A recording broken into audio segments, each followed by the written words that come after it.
এক গ্রামে ছিল এক ধনী কৃষক। তার দুই বউ ছিল, বড় বউ আর ছোট বউ। তাদের একসাথে ছিল এক ছেলে, নাম শুভ। বড় বউ সবসময় চাইত ছেলে তার মতো হোক, শান্ত, নিয়ম মেনে চলা। অন্যদিকে ছোট বউ চাইত ছেলে তার মতো হোক। শুভ ছোট হলেও বুদ্ধিমান ছিল, কিন্তু দুই বউয়ের টানাপড়েনে মাঝে মাঝে সে খুব বিপদে পড়ত। একদিন বড় বউ বলল, শুভ, তুমি বসে পড়াশোনা করো।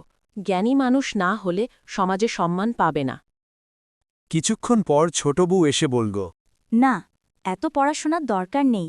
খেলাধুলা না করলে শরীর ভালো থাকবে না। শুভ দ্বিধায় পড়ে গেল, আর সে ভাবল, আমি যদি পড়ি মা খুশি হবে না, আবার যদি খেলি অন্য মা খুশি হবে না। সেদিন গ্রামে এক বড় মেলা বসেছিল।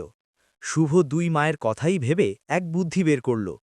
সকালে বই নিয়ে পড়াশোনা করল, আর বিকেলে বন্ধুদের নিয়ে মেলায় খেলতে গেল।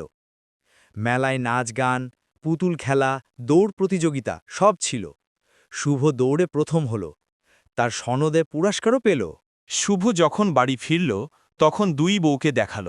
দেখো, আমি পড়াশোনা করেও ভালো ফল করেছি, আর খেলাধুলায়ও পুরস্কার পেয়েছি। বড় বউ মুচকি হেসে বলল, সত্যি, শুধু পড়াশোনা করলে হয় না, শরীরও শক্ত থাকা দরকার।